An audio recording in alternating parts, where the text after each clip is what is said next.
Sejam todos bem-vindos. Eu me chamo Fernanda. Eu me chamo Kathleen. Nós fazemos parte da Comissão Interna de Prevenção e Acidentes e Assédio. Esse é um podcast realizado pela CIPA, cujo tema é sobre o assédio. Nosso objetivo hoje é informar, orientar e promover um ambiente seguro, acolhedor e saudável. Para contribuir com esse tema tão relevante, convidamos o advogado Douglas Clabundi, que fará considerações importantes diante desse tema. Douglas, seja muito bem-vindo e obrigado por ter aceito o nosso convite. Obrigado, eu que agradeço o convite. Douglas, para iniciar o nosso podcast, a primeira pergunta é: por que é importante compreender os direitos e deveres desse tema? Porque a melhor forma de prevenção e de combate é através do conhecimento, né, principalmente você saber o que que é e o que que não é assédio. Nós temos, muitas vezes, inclusive no escritório, nos procuram, pra relatar, às vezes consultar uma situação de assédio e quando a pessoa vai relatando, a gente vê que não é caso de assédio. Então, é importante que a pessoa saiba efetivamente o que que é e o que não é, para que a denúncia possa ter uma efetividade maior, né. Então você tem, por exemplo, casos que às vezes a pessoa, discutiu com a minha supervisora, aí ela acha que é um assédio, né, mas só que esse caso isolado, ele pode ter uma repercussão jurídica, mas ele não vai ser juridicamente um assédio, né. Então uma cobrança: eu estou chegando atrasado", a pessoa vai lá e me chama atenção todo dia. Me passou meta aqui que está me cobrando". Então, essas situações, se elas são feitas, as metas, por exemplo, de uma forma compatível com a qualificação do funcionário, as cobranças são feitas de forma respeitosa, isso não caracteriza assédio, isso é um dever efetivamente relacionado ao contrato de trabalho, né. Então, a partir do momento que você tem, esse conhecimento do que é e o que que não é, você serve tanto para a possível vítima, porque ela vai poder denunciar de uma forma mais efetiva, mais robusta, de uma forma que a pessoa possa ser efetivamente responsabilizada, e serve para aquele que está praticando assédio também de uma forma preventiva, porque às vezes a pessoa faz uma brincadeirinha todo dia, uma piada todo dia com um funcionário, com um colega, e a pessoa não tem noção que aquilo pode ser enquadrado como assédio. Então, a partir do momento que ela tem esse conhecimento, ela pode rever essa atitude e ajustar a conduta, né, para melhorar. Então o conhecimento ele é fundamental por essa razão, né, porque a melhor forma de você combater e prevenir é através do conhecimento.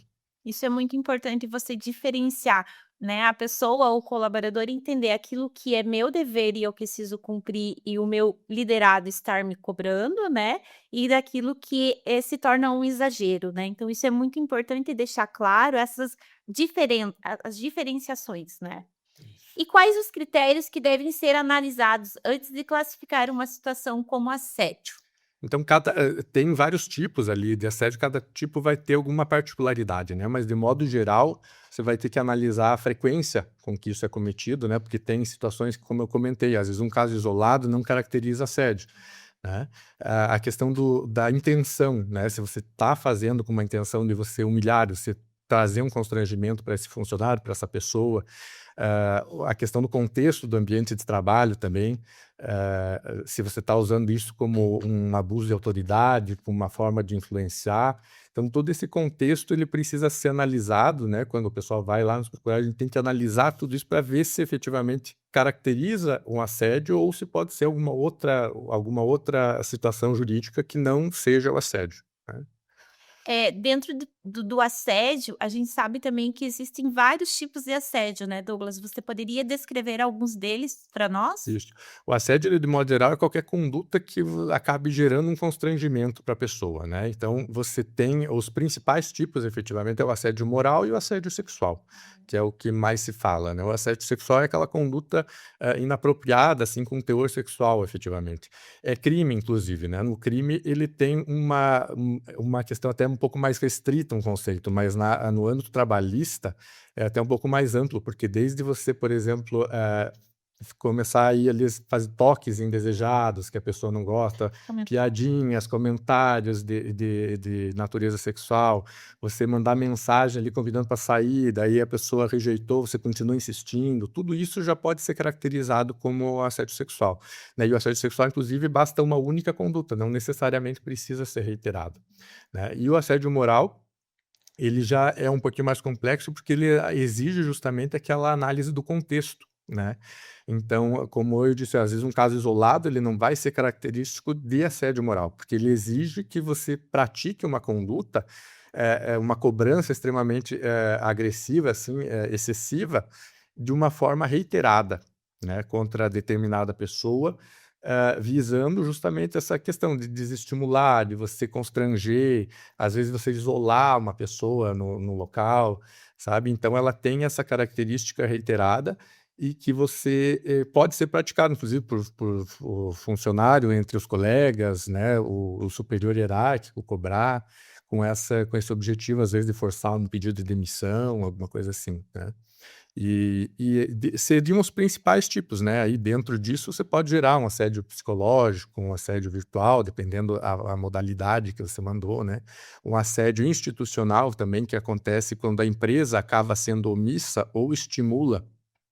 Isso acontece muito, por exemplo, em questão de telemarketing, de vendas, que tem as equipes, às vezes o líder da equipe faz, competições, se estimula competições entre as pessoas, né, e faz ranking, aquele do melhor ou pior, né, coloca foto lá de uma tartaruga, né. Então isso, eh, quando a empresa acaba tomando conhecimento disso, mas se omite ou estimula, isso pode ser considerado um assédio institucional, porque daí ela não faz nada, porque isso acaba sendo benéfico para a empresa, embora seja uma conduta de assédio.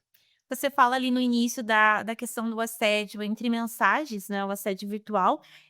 Então vale ressaltar que o assédio, ele não é do seu liderado, do líder para seu liderado, né, ele pode acontecer entre colegas dessa forma também, Pode, né. pode sim. E isso é muito importante, inclusive a pessoa que sofre isso registrar, porque o empregador às vezes não tem ciência que acontece isso, justamente porque acontece entre colegas, né. Então a gente já teve caso, por exemplo, que o colega recebia ligação importante e não repassava depois quando a pessoa voltava, ficava tentando achar coisa para prejudicar aquela pessoa no desempenho do trabalho, para que ele rendesse menos. Isso é uma forma de assédio horizontal.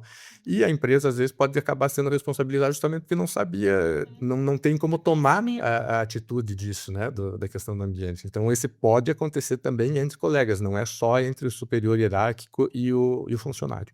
E falando também nessa linha, existe o assédio do liderado para o seu líder, né, que a gente fala do assédio inverso nesse sentido. Isso, que ele também é o assédio moral ascendente, que é quando o liderado acaba praticando condutas ali visando, desacreditar, descredibilizar o supervisor, né. Então, por exemplo, às vezes tinha uma promoção lá que eu achava que ia ganhar, acabaram nomeando o meu colega. Aí eu fico com raiva, eu começo, qualquer ordem que eu recebo eu fico questionando, qualquer coisinha que ele faz errado eu já exponho ele para todo mundo, né. Então isso são exemplos de assédio, ascendente, assédio moral ascendente, que é praticado pelo funcionário em relação ao seu superior hierárquico. Né. Eu vejo que é muito importante também, Douglas, que é a pessoa que faz o ambiente que ela trabalha também, né. Então, como você diz, às vezes as pessoas provocam algumas situações, né, para se vitimizar, né. Então, a pessoa precisa criar um ambiente saudável, né, um ambiente gostoso de trabalhar, né, e às vezes elas, invertem isso. Sim, sim. É por isso que é importante justamente essa situação de você saber identificar quando você está passando numa situação dessa e você procurar efetivamente, resolver esse problema, seja levando para quem é responsável, para dar ciência, né, para dar oportunidade inclusive da empresa também, resolver o problema, resolver a situação, né. E quando eu sofro uma situação de assédio, eu preciso de evidências, né, eu preciso de provas, porque antes de eu falar que eu estou sendo assediada no meu ambiente de trabalho, enfim, numa mensagem virtual, eu preciso ter provas, né, de que isso realmente está acontecendo. E hoje quais são as provas? Isso é realmente um problema, acho que o maior problema de denúncias, às vezes, que recebem é porque elas vêm, às vezes, desacompanhadas de indícios, de provas, e aí você acaba ficando frustrado, porque daí você fez uma denúncia e a pessoa não vai ser punida, nada, mas justamente porque não teve uma comprovação daquilo. Então não basta só você falar, você precisa, juntar evidências, e isso pode ser qualquer tipo de evidência, você pode ter mensagens ali, e-mails, WhatsApp, pessoas que presenciaram ali de você, colocar elas como testemunhas para comprovar isso que vocês estão dizendo. Tem algumas empresas que filmam o ambiente de trabalho, né, então se você anota: isso aqui aconteceu no dia tal, no horário tal", você possibilita que a empresa vá atrás dessas imagens, ver se foi captado, né, então mas qualquer, prova, indício de prova que você tenha para auxiliar nessa comprovação já é válida, né, tanto questão de gravação, de e-mail, de testemunha, isso é considerado, né, desde que seja efetivamente ali esteja de acordo com o relato, né, Isso é importante porque é uma situação ruim tanto para quem sofre assédio, mas também é ruim para quem recebe a denúncia e às vezes sem comprovação, porque você também ser acusado de praticar assédio também é uma situação muito ruim para a pessoa, né? Então, por isso que é importante você ter pelo menos esses indícios de prova para você conseguir ter uma efetividade na tua denúncia, né? Senão você vai denunciar e vai acabar sendo arquivada ali, porque ninguém vai conseguir comprovar nada. Douglas, e que orientação você daria para quem tem receio de denunciar? É que eles busquem o apoio, às vezes, de alguma pessoa de confiança inicialmente, né, para relatar, para que eles organizem essas questões, às vezes, ali por escrito, mas que não tenha esse receio, porque você pode hoje em dia procurar, seja na empresa, ou não só na empresa que acontece, pode ser em qualquer local, você tem canais, às vezes, procurar delegacia, Ministério Público, você tem, inclusive, possibilidade de fazer denúncia anônima, né? Desde que acompanhada, lógico, com os indícios ali para poder permitir essa investigação, né? Mas é importante que a pessoa saiba que é interesse, por exemplo, da empresa manter o ambiente saudável e resolver eventual problema, até porque a empresa pode ser responsabilizada depois, né? Então tem gente que às vezes fica com receio de denunciar, porque vou denunciar lá, vão me mandar embora, né? Então, pelo contrário, a empresa precisa saber para que possa tomar uma atitude e tentar reverter essa situação ali no ambiente de trabalho. Para finalizar, reforçamos que a CEIAS possui a política de conduta profissional no ambiente de trabalho, prevenção de assédio moral e discriminação, com o objetivo de combater qualquer forma de violência, assédio, preconceito e discriminação. Se você for vítima ou testemunha de alguma situação de assédio, é importante saber que existem meios seguros para você buscar ajuda nas CEIAS e realizar a denúncia. Então, pode se informar, né, com o Recursos Humanos no site da ceias.org.br, né, no ícone escuta. Também temos caixas de sugestões dispostas nos setores, através dos membros da CIPA, e em caso de violação de direitos humanos, também tem a possibilidade do Disque 100. Vamos juntos construir um ambiente de trabalho mais seguro, acolhedor para todos. Douglas, obrigado pelas suas contribuições. Te agradeço. Obrigada.